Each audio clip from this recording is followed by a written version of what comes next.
Yesterday, I released my top 10 prospects to start 2023. And in this episode, I'm going to round out the lottery.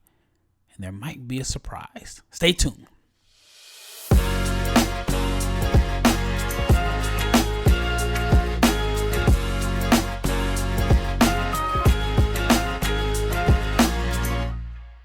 What is up? What is up? Hopefully everybody's new year is off to a good start. It is January 3rd, and I am your host, Rafael Barlowe, the director of scouting for NBA Big Board and the founder of NBA Draft Junkies.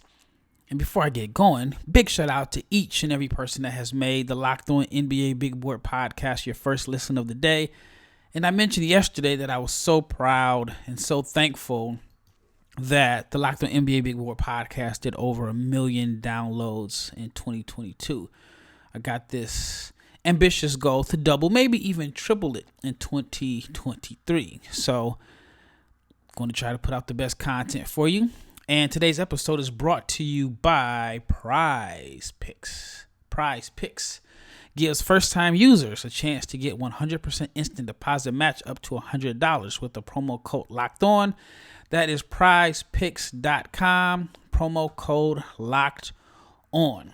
This episode is coming out a little bit later than normal. Had a crazy day, man. I got a newborn. My little man had COVID for Christmas, and now he has the flu. I mean, he's still full of energy and happy, but, man, he's got this runny nose and this congestion and this cough that just is heartbreaking. So I spent the day with him and going to the doctor's office, but hey, he's gonna be good. So sorry that the episode is coming out a little bit later. All right, so let's get started. So I did my big board on yesterday's episode, and for those that missed it, I had Victor Wembanyama going number 1. No surprise there. No surprise at number 2, and at number 2 I had Scoot Henderson. At 3 and 4, I had the Thompson twins, Amen and Ausar Thompson at 3 and 4. And at number 5, it was the biggest surprise. I had G.G. Jackson, and I'm just a big G.G. Jackson fan. Spent so far the majority of this season at 17 years old, just turned 18. I think that he is a 4-man with some wing skills. He'll be able to beat guys off the dribble. He can make shots. I mean, I'm just very high on G.G. Jackson as an inside-outside threat. At number 6, I had Keontae George. At number 7, I had Nick Smith. Number 8, I had Brandon Miller. Number 9, Cam Whitmore. You know what? I probably should name where they're from, just in case you are a casual fan. Victor Wembanyama is from France, plays for the Metropolitans 92. Scoot Henderson, the point guard from the G League Ignite. Amen and Ausar Thompson, they are twins that are playing in the Overtime Elite League for the City Reapers. G.G. Jackson, South Carolina. Keontae George from Baylor. Nick Smith from Arkansas. Brandon Miller from Alabama. Cam Whitmore is from Villanova. Cason Wallace is a point guard at the University of Kentucky. All right. So now, at number 11, I have a guy that some people have been giving me credit for last year, kind of introducing him to the, I guess, draft Twitter. I'm not going to take credit for that, but I am a big fan. It is Terquavion Smith. I've been a Terquavion guy last year, and I have him at number 11 on my board, and you're probably thinking that's a little bit high, but I'm going to break it down why I have Terquavion at number 11. One of the comparisons I have for Terquavion is Jordan Poole. Poole is your microwave scorer, guy that can come in and just provide instant offense. He can be a starter, he can come off the bench, but he is wired to score and has enough passing and playmaking to where he's not,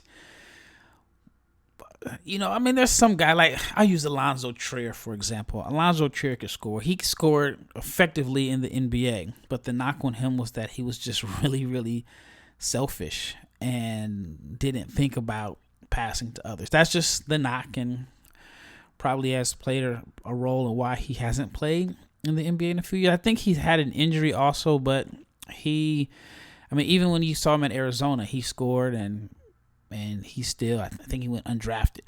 And then somebody may say, well, what about Jordan Poole? I mean, that's a question that I hear often. Not Jordan Poole, I'm sorry. Jordan Clarkson. And they say Clarkson is a guy that doesn't necessarily pass. Totally different guys, right? So anyway, with Terquavion Smith, despite the fact that the efficiency numbers are not really good, which is not surprising. They weren't really good last year, shot under 40% from the floor last year.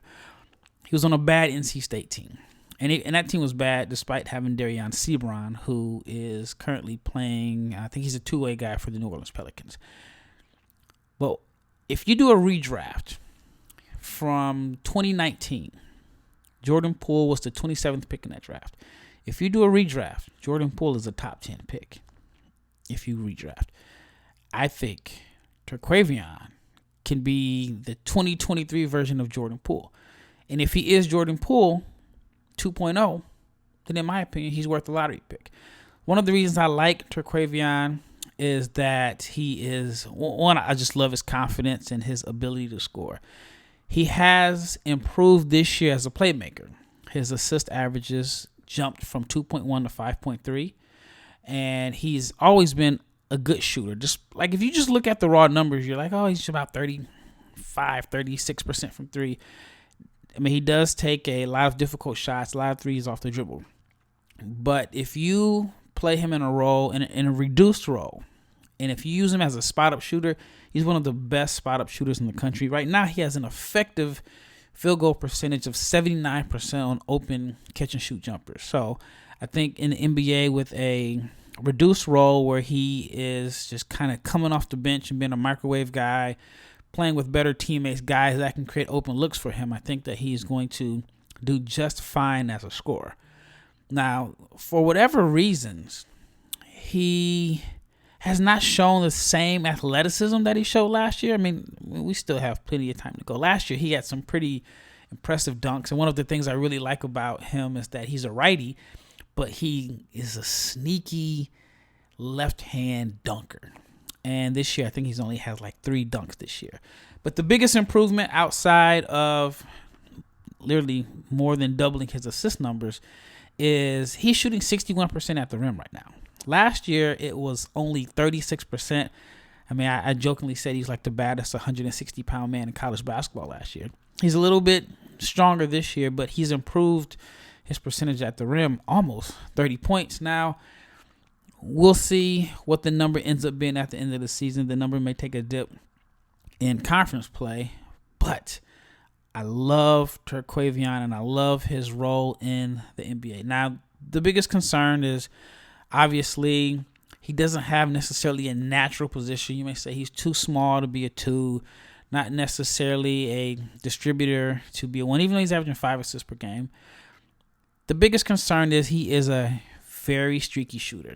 Now, I think defensively, he's going to get picked on because of his lack of strength, but he's averaging like 2 steals a game. He averaged over a steal a game last year, so he's pretty good at that. Sometimes he may be gambling for steals. But the biggest concern for me is that he's very streaky. Like right now, he is in the middle of probably the coldest shooting slump of his young career. He has only made 15 of his last 55 field goal attempts in his last 3 games. So, the efficiency numbers are probably going to take a dip as we get into conference play. Another concern is that for him to be a really good shooter, especially like from off the catch, he's not a great free throw shooter. He's below 70% for his career in, a season and a half. So those are my concerns there. But overall, I mean, I still think that I would take him in the lottery. I'm probably one of the few people that would take him that high. But I'm a little biased. I'm a big Terquavion Smith guy, and I do think, like I said, if you're comparing him to Jordan Poole is a top 10 pick in a redraft. All right, before I get into the next few picks, I want to talk to you about Prize Picks. Prize Picks is the title sponsor for today, and it is daily fantasy made easy. All you do is pick 2 to 6 players, and if they will go score more or less than their Prize Picks projection, you can win up to 25 times your money on any entry. There's no competing against other people. It's just you versus the projections available. Prize Picks offers projections on any sport that you watch: NBA, NFL, Major League Baseball, college basketball for men and women's, and even cricket. And entries can be made in 60 seconds or less. It is that easy, safe, and fast withdrawals. Currently operational in 30 states and Canada. So just download the PrizePicks app or go to prizepicks.com to sign up and play daily fantasy sports. If you're a first-time user, you can receive a 100% instant deposit match up to $100 with the promo code Locked On. If you deposit $100, PrizePicks will give you $100. If you deposit $50, PrizePicks will give you $50. So do not forget to enter the promo code Locked On at sign up for instant deposit match up to $100. Once again, you're listening to the Locked On NBA Big Board Podcast. This is your host, Rafael Barlowe. And in this episode, I'm just going to talk about 4 players going to round out my lottery for my latest big board. At number 11, I had Terquavion Smith. And at number 12, I have Anthony Black. Now, what I like about Anthony Black is I like the fact that I was wrong about him. I was not the biggest Anthony Black guy coming into the season. I had some concerns. Like in my notes, I thought that he lacked an elite first step. He is one of the sneakiest athletes. Like he's not like this quick, twitchy, poppy athlete. I don't even know if poppy's a word, but he's just not like this bouncy athlete where it's just quick twitch. I mean, nobody's the Amin Thompson. I guess that's a bad comparison. But anyway, despite the fact that his game isn't based off of athleticism, as weird as it may sound, Anthony Black is. He will put you on a poster. He does make some highlight reel dunks, just a different level of athleticism. So I thought that he lacked like an elite first step. I didn't believe in the jumper. I did think that he had a chance to be a lottery pick. I mean, if you consider Dyson Daniels went as high as he did, and I actually probably like Anthony Black more than I like Dyson Daniels, and it's just a preference for me. Like I'm a guy that for a lottery pick, for a point guard, I want a guy that gets downhill, gets to the free throw line, makes pull-up jumpers, a guy that is not necessarily a connective tissue. That's just my personal preference for like a point guard. And some may say that Anthony Black is not necessarily a point guard. He's just a big wing ball handler. But anyway, I was wrong about him. I was very skeptical. There were things that I liked. I liked his size. I liked the vision as a passer. And I do like his defensive potential because he has the size to defend and play multiple positions. But my biggest concern was about his role on offense. I thought he would be a very passive or reluctant scorer. And in my personal opinion, I feel like no matter how great your court vision is and how good of a passer you are, if you're a reluctant scorer as a point guard, then you kind of limit, your passing. Now, you can be a ball mover. I mean, Draymond Green is an example of a guy that's a very reluctant scorer, but he is a great ball mover. And, I mean, he's been in the system for a while. He's been a good ball mover since forever. But, that system with Golden State, I mean, he just knows where everybody's at. So he is like an example of a guy that is not looking to shoot. And then, I mean, you can even say Ben Simmons this year. He doesn't shoot at all. I think he's had like 6 points in the last 2 games. And it's more so of like being a ball mover and a screener and so on. So, I mean, those guys can be effective if you're not a big-time scorer as a passer. But I think that you really unlock your passing ability, especially in pick and rolls, if you're able to get downhill and collapse the defense and get guys open looks. So, anyway, I said all that to say this. I was wrong about Anthony Black. The shooting has been surprising. He's shooting 36% from 3 right now. That's probably like the biggest concern that I had. And he has shown that he can score when he wants to, when he needs to. I'm thinking like the Creighton game, I think in Maui, he just really put on a show as a scorer. And the fact that he can defend multiple positions, that's not something that I'm shocked about. But I do think that he is a lottery pick just because he has a role as a connective tissue, a big wing that can handle the ball, and he can initiate the offense, and there's always room for that in the NBA. If there was a big concern, I'd say it is his inefficiency as a pick-and-roll scorer. It's kind of nitpicking, and pick-and-roll scoring is not really big in college basketball. You don't necessarily have the spacing. You don't really find teams that have 4 shooters in a big. So it's just kind of nitpicking here. But I would like to see him be more effective as a pick and roll ball handler getting downhill. And maybe he will in the NBA, like I said, with more spacing and more opportunity. I'm also concerned about the shooting off the dribble. He's only 4 for 14 on pull-up jumpers, and that's something that I think he'll need to improve in the NBA if he's going to be a primary ball handler. Some may say that's not his role, but I do think that he does have the potential, if you have the right pieces around him, to be a primary ball handler. I mean, I'm just thinking about all the advantages you could have on defense where you can switch everything with him. So Anthony Black is number 12 on my list. All right. Now, at number 13, I have a guy that he's kind of confusing. It's kind of tough because I was very high on him. I had him as a top 10 guy, or one of my favorite guys coming into the year. It's Jarace Walker.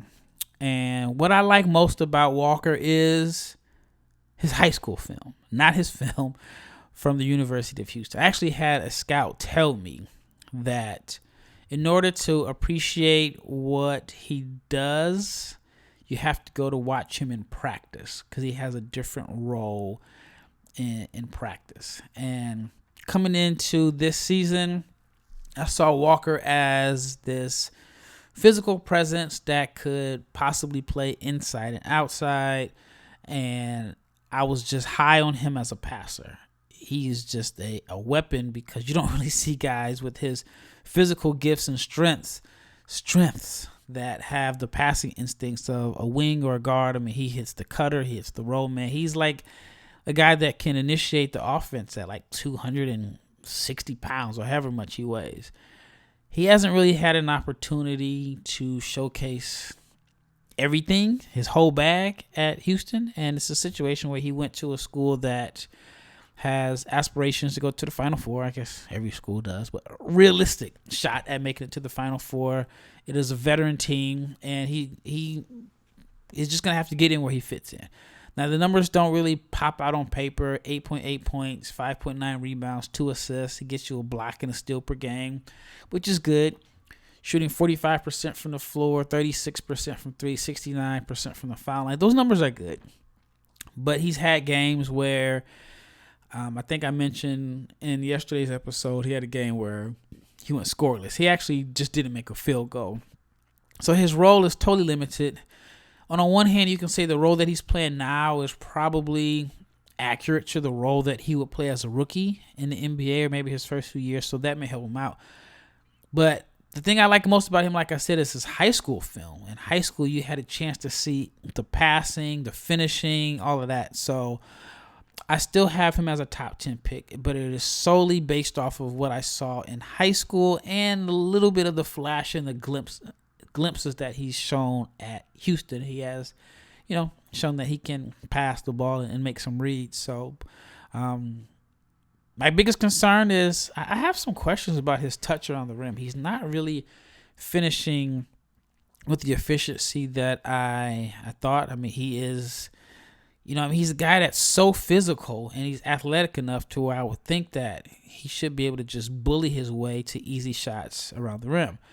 Now, he does struggle against length, and even though he's shown some flashes of being able to knock down open jumpers, it's weird because on offensive rebound putbacks, he's making less than 50% of those. Like, there's guys that are making 70% of their offensive rebound putbacks, but he is missing, I want to say, like 56% of his offensive rebound putbacks. And then as far as like touch, and I'm a big fan of soft touch finishes, like guys that can finish around the rim, but it doesn't always have to be like a layup or dunk. And he has missed 10 out of his 15 runners around the rim. Now, his field goal percentage at the rim is 57%, which is solid, but it still ranks only in the top 47 percentile of the nation according to Synergy. So that is one of my concerns. Is not only more so his touch around the rim than his role, because I wonder, is he going to struggle in the NBA against length? Is he going to struggle against guys that are just as strong as him and his size? Just a concern. All right.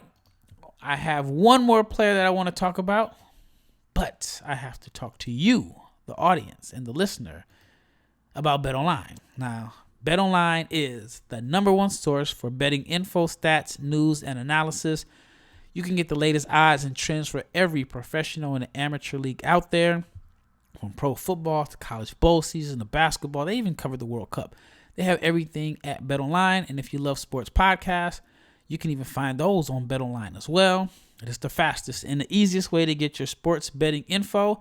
So head to the website today and use your mobile device to learn more. That's because BetOnline is where the game starts. All right, last segment. It's going to be a short segment. But the last player in my lottery is definitely going to catch some people by surprise. There are guys that, when I look at different mocks, you see like Dylan Mitchell. You may see Dariq Whitehead. You may see, guys that I haven't already mentioned. But, there's just so many other guys. I've seen Grady Dick in the lottery. I've seen quite a few different names that, I'm not saying they're unworthy, but they just didn't make my list. And the guy that has really stood out and has been impressive to me, and I have him in my lottery, even though I haven't seen anybody else have him in their lottery. I've seen him on Tankathon in the low 20s. I think ESPN had him in the low 20s. But I'm going with Maxwell Lewis as a lottery pick. And like I said, it may catch you by surprise. But if you've really had a chance to watch him play, you understand that this guy is a bucket. He is smooth. He can score. He can create his own shot.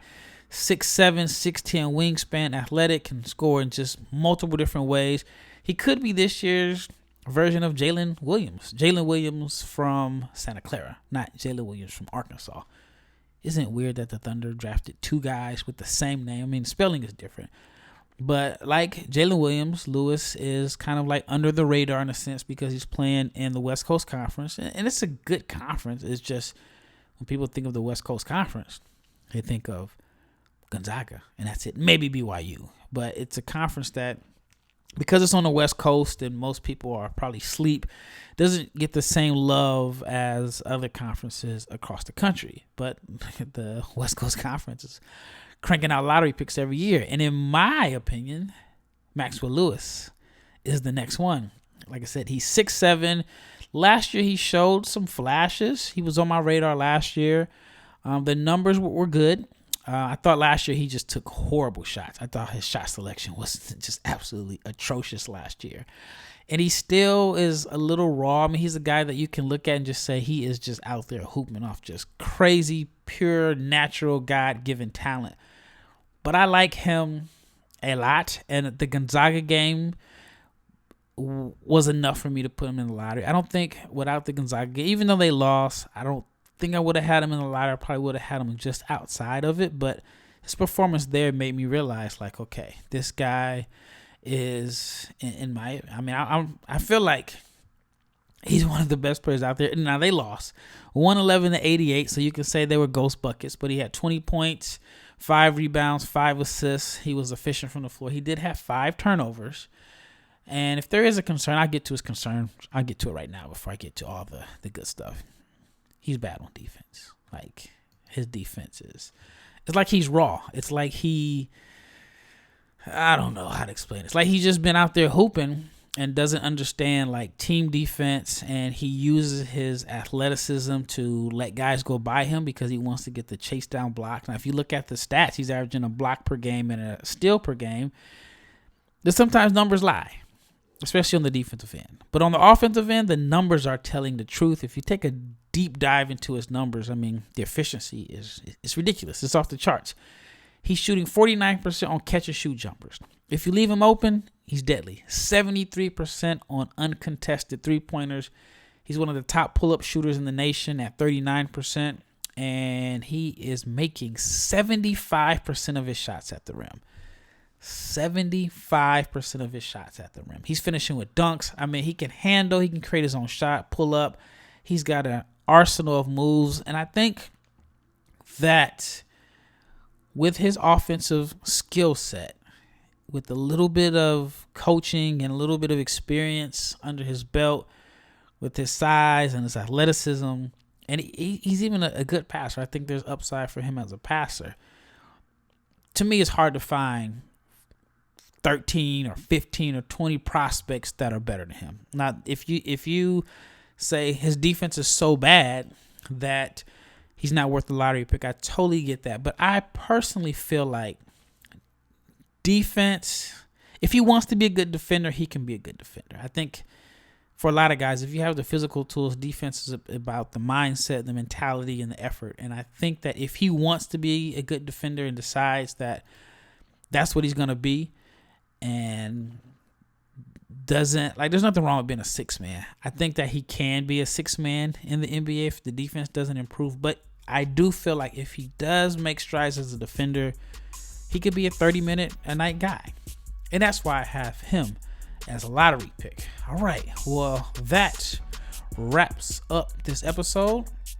And I want to thank each and every person for listening to the Locked On NBA Big Board podcast, and for making it your first listen of the day. Now, for your second listen, you got to check out the Game to Game podcast. Every moment, every top performance, every result. Locked On Game to Game covers every game from across the NBA with local analysis that only Locked On can deliver. So follow Game to Game on Locked On NBA, and it is available on the Odyssey app, YouTube, or wherever you get your podcast. Once again, this is Rafael Barlowe. I rounded out my lottery.